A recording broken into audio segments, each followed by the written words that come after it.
ವಿಶ್ವಸಂಸ್ಥೆಯ ಬಗ್ಗೆ ತಿಳ್ಕೊಳೋದಾದರೆ ಸ್ಥಾಪನೆಯಾಗಿದ್ದು 1945 ಅಕ್ಟೋಬರ್ 24.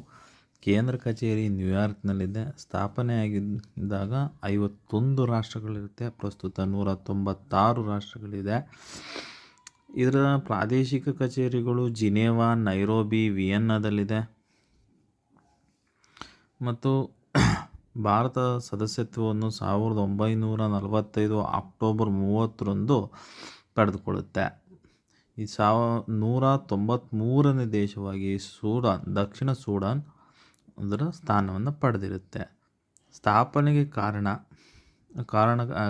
ಕಾರಣಕರ್ತರಾದವರು ಯಾರ್ಯಾರು ಅಂದರೆ ಇಂಗ್ಲೆಂಡಿನ ವಿನ್ಸ್ಟನ್ ಚರ್ಚಿಲ್, ರಷ್ಯಾದ ಸ್ಟಾಲಿನ್, ಅಮೇರಿಕಾದ ಫ್ರಾಂಕ್ಲಿನ್ ಡಿ ರೂಸ್ವೆಲ್ಟ್.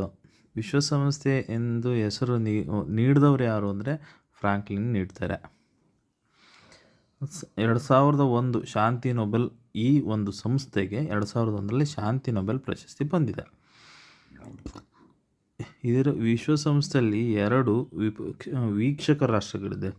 ಹೋಲಿ ಸಿ ಅಂತ ಒಂದು, ಸ್ಟೇಟ್ ಆಫ್ ಪ್ಯಾಲೆಸ್ತೈನ್ ಅಂತ ಒಂದು. ಇದಕ್ಕಿನ್ನೂ ಚರ್ಚೆಯಲ್ಲಿದೆ ಪ್ಯಾಲೆಸ್ತೈನ್ಗೆ ಸ್ಥಾನಮಾನವನ್ನು ಕೊಡಬೇಕು ಬೇಡವೋ ಅನ್ನೋದು. ಏಕೆಂದರೆ ಕೊಡಬೇಕು ಅಂದಾಗೆಲ್ಲ ಅಮೇರಿಕಾ ವಿಟೋ ಪವರ್ನ ಬಳಸಿ ಪ್ಯಾಲೆಸ್ತೈನ್ಗೆ ಸದಸ್ಯತ್ವ ಕೊಡದೇ ಇರೋ ಥರ ನೋಡ್ಕೊಳ್ಳೋದು ಒಂದು ದೊಡ್ಡ ಸಮಸ್ಯೆ ಆಗಿದೆ. ಇದರಲ್ಲಿ 6 ಭಾಷೆಗಳಿದೆ. ಯಾವ್ಯಾವು ಅಂತ ಅಂದರೆ ಆಡಳಿತ ಭಾಷೆಗಳು ಇಂಗ್ಲೀಷು, ಫ್ರೆಂಚು, ಸ್ಪ್ಯಾನಿಷು, ಅರೇಬಿಕ್ಕು, ರಷ್ಯಾ, ಚೈನೀಸ್. ಈ ವಿಶ್ವಸಂಸ್ಥೆಯ ಚಾರ್ಟರ್ಗೆ ಸಹಿ ಹಾಕಿದ್ದು ಯಾವಾಗ ಅಂತ ಅಂದರೆ ಒಂದು ಸಂಘಟನೆಯನ್ನು ಕ್ರಿಯೇಟ್ ಮಾಡಬೇಕು ಅಂತ ಯಾವ ಡೇಟಲ್ಲಿ 51 ರಾಷ್ಟ್ರಗಳು ಒಪ್ಕೊಂಡು ಸೈನ್ ಹಾಕೋದು ಅಂದರೆ 1945 ಜೂನ್ 26ರಂದು ಆಗ್ತದೆ. ವಿಶ್ವಸಂಸ್ಥೆಯ ಪ್ರಮುಖ ಅಂಗಸಂಸ್ಥೆಗಳು ಯಾವ್ಯಾವು ಅಂದರೆ ಅಲ್ಲಿ ಒಟ್ಟು 5 ಸಂಸ್ಥೆಗಳು ಬರುತ್ತೆ. ಜನರಲ್ ಅಸೆಂಬ್ಲಿ ಅಂತ ಬರುತ್ತೆ.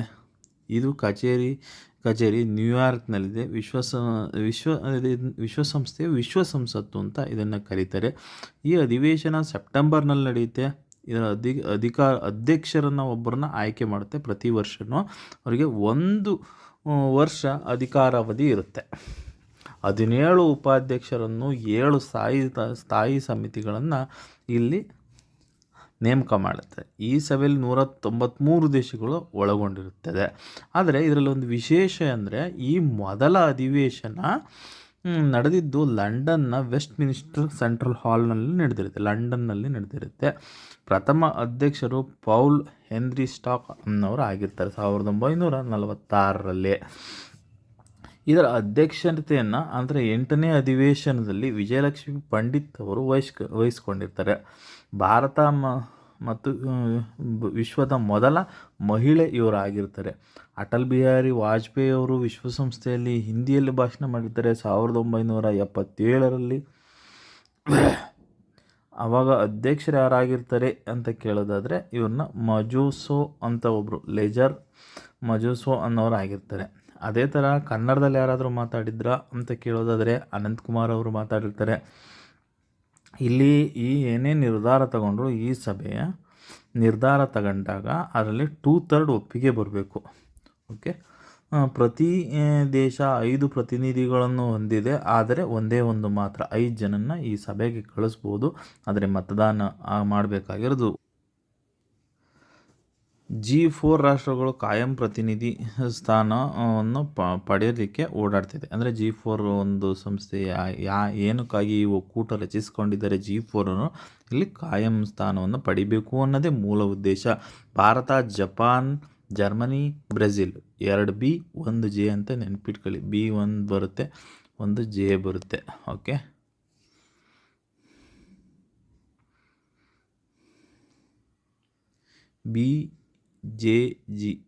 BJG ಮಾಡ್ಕೋಬೋದಾ? ಓಕೆ, ಭಾರತ ಬ್ರೆಜಿಲ್ ಆಗುತ್ತೆ, ಜಪಾನು ಇದು ಜರ್ಮನಿ ಆಗುತ್ತೆ. ಭದ್ರತಾ ಸಂಸ್ಥೆ ಸೆಕ್ಯೂರಿಟಿ ಕೌನ್ಸಿಲ್ ಕಚೇರಿ ನ್ಯೂಯಾರ್ಕ್ನಲ್ಲಿದೆ.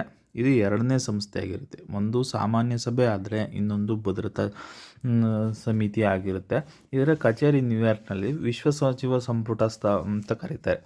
ಇದರಲ್ಲಿ 10+5 ಅಂದರೆ 10 ಹಂಗಾಮಿ ಆಗಿ ಇರ್ತಾರೆ. ಇವರು 2 ವರ್ಷದ ಅವಧಿಗೆ ಆಯ್ಕೆ ಆಗ್ತಾರೆ. 5 ಕಾಯಂ ಸದಸ್ಯರಿರ್ತಾರೆ. ಇವ್ರಿಗೆ ಮಾತ್ರ ವೀಟೋ ಪವರ್ ಇರುತ್ತೆ. America, China, England, Russia, France ಇವ್ರುಗಳಿಗೆ ವೀಟೋ ಪವರ್ ಇರುತ್ತೆ. ವೀಟೋ ಅಧಿಕಾರ ವಿಶ್ವಸಂಸ್ಥೆಯ ಭಾರತ ಕಾಯಂ ಪ್ರತಿನಿಧಿ ಇವಾಗ ಯಾರಾಗಿರ್ತಾರೆ ಅಂತ ನೋಡ್ಕೊಳ್ಳಿ. ನಾನು ನೋಟ್ಸ್ ಮಾಡ್ಕೊಂಡಾಗ ಇವರಿದ್ದರು, ಹಾಗಾಗಿ ಅದನ್ನು ತೆಗೆದುಹಾಕಿದ್ದೀನಿ. ಈ ಆರ್ಥಿಕ ಹಾಗೂ ಸಾಮಾಜಿಕ ಸಮಿತಿ ಕಚೇರಿ ನ್ಯೂಯಾರ್ಕ್ನಲ್ಲಿದೆ. ಇದು 3ನೇ ಸಂಸ್ಥೆಯಾಗಿರುತ್ತೆ. 54 ಸದಸ್ಯರನ್ನು ಹೊಂದಿರುತ್ತದೆ. ಪ್ರತಿ 3 ವರ್ಷಗಳಿಗೊಮ್ಮೆ 18 ರಾಷ್ಟ್ರಗಳು ಇದರಲ್ಲಿ 18 ರಾಷ್ಟ್ರಗಳು ನಿವೃತ್ತಿ ಹೊಂದುತ್ತಾ ಇರ್ತವೆ. ಅಧ್ಯಕ್ಷರ ಅವಧಿ 1 ವರ್ಷ ಇರುತ್ತೆ. 1946ರಲ್ಲಿ ಆರ್ಕಾಟ್ ಸ್ವಾಮಿ ಮುದಲಿಯರ್ ಅವರು ಅಧ್ಯಕ್ಷತೆ ಹೊಂದಿರ್ತಾರೆ. 20 ಜುಲೈನಲ್ಲಿ ಪಾಕಿಸ್ತಾನ 74ನೇ ಅಧ್ಯಕ್ಷರಾಗಿ ಭಾಗವಹಿಸಿರ್ತಾರೆ.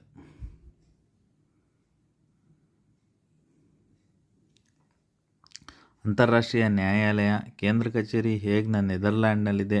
ಪೀಸ್ ಪ್ಯಾಲೇಸ್ ಅಂತ ಕರೀತಾರೆ. ಅಲ್ಲಿ ಆ ಒಂದು ಜಾಗದಲ್ಲಿ ಇದೆ. ನ್ಯಾಯಾಧೀಶರ ಸಂಖ್ಯೆ 15 ಇರುತ್ತೆ. ಇವರು 9 ವರ್ಷಗಳ ಅವಧಿಗೆ ನೇಮಕ ಆಗ್ತಾರೆ.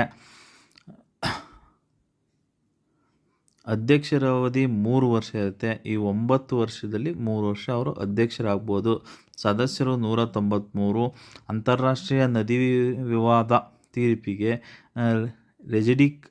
ರೆಜಿಡಿಕ್ ಒಪ್ಪಂದ ಅಂತ ಒಂದು ಒಪ್ಪಂದ ಇದೆ. ಅದನ್ನು ನದಿಗಳ ತೀರ್ಮಾನಕ್ಕೆ ಬಳಸ್ತಾರೆ. ಭಾರತೀಯರು ಬೆನಗಲ್ ರಾಮರಾವ್ ಅವರು 1952ರಲ್ಲಿ ಇವರಾಗಿರ್ತಾರೆ. ರಘುನಂದನ್ ಪಾಠಕ್ ಅವರಾಗಿರ್ತಾರೆ. ನಾಗೇಂದ್ರ ಸಿಂಗ್ ಅವರು ಆಗಿರ್ತಾರೆ. ಇವರು ಅಧ್ಯಕ್ಷರು ಕೂಡ ಆಗಿರ್ತಾರೆ. ಇವಾಗ ದಲ್ಬೀರ್ ಭಂಡಾರಿ ಅವರು ಕಂಟಿನ್ಯೂ ಆಗ್ತಾ ಇದ್ದಾರೆ. 2027ವರೆಗೂ ಅವರೇ ಇರ್ತಾರೆ. ಅದರಲ್ಲಿ ಮಹಿಳಾ ಅಧ್ಯಕ್ಷರು ಯಾರಾಗಿದ್ರು ಅಂತ ಕೇಳಿದ್ರೆ ರೋಸ್ಲಿನ್ ಹಿಗಿನ್ಸ್ ಅನ್ನೋರು ಮಹಿಳೆಯ ಅಧ್ಯಕ್ಷರಿರ್ತಾರೆ. ಇವರೇ ಪ್ರಥಮ ಮತ್ತು ಇವರೇ ಕೊನೆಯವರಾಗಿದ್ದಾರೆ. ಸಚಿವಾಲಯ ಅನ್ನತ್ತೆ ಮಹಾಪ್ರಧಾನ ಕಾರ್ಯದರ್ಶಿ ಸಚಿವಾಲಯದ ಮುಖ್ಯಸ್ಥರಾಗಿರ್ತಾರೆ. ಇವರ ಅಧಿಕಾರಾವಧಿ 5 ವರ್ಷ ಇರುತ್ತೆ. ಕಚೇರಿ ನ್ಯೂಯಾರ್ಕ್ನಲ್ಲಿದೆ. ಈ ಲಿಸ್ಟ್ನಲ್ಲಿ ನಾವು ಇದುವರೆಗೂ ಯಾರ್ಯಾರು ಅಧ್ಯಕ್ಷರಾಗಿದ್ದಾರೆ ಕಾರ್ಯದರ್ಶಿಗಳಾಗಿದ್ದಾರೆ ಅನ್ನೋದನ್ನು ನೋಡ್ಬೋದು. ಮೊದಲನೇವ್ರು ಯಾರು ಅಂದರೆ ಗ್ಲಾಡ್ವಿನ್ ಬೆಂಟ್ ಅನ್ನೋರಾಗಿರ್ತಾರೆ. ನೆಕ್ಸ್ಟು ಇದರಲ್ಲಿ ಒಂದು ಲೀಸ್ಟ್ ಇದೆ. ಸುಸ್ಥಿರ ಅಭಿವೃದ್ಧಿ ಯಾವ SDGಗಳು 17 ಗುರಿಗಳು 169 ನಿಗದಿತ ಸುಸ್ಥಿರ ಗುರಿಗಳನ್ನು ಜಾಗತಿಕ ಗುರಿಗಳನ್ನು ಇಲ್ಲಿ ಲೀಸ್ಟ್ ಮಾಡಿದೆ. ಇದನ್ನು ತುಂಬ ಎಕ್ಸಾಮ್ಗಳಲ್ಲಿ ಯಾವುದಾದ್ಮೇಲೆ ಯಾವುದು ಎಷ್ಟನೇ ಒಂದು ಪ್ರೋಗ್ರಾಮ್ ಆಗಿ ಬರುತ್ತೆ ಅನ್ನೋದನ್ನು ಕೇಳಲಾಗಿದೆ. ಅದನ್ನೊಮ್ಮೆ ನೀವು ಗಮನಿಸಬೇಕಾಗುತ್ತೆ.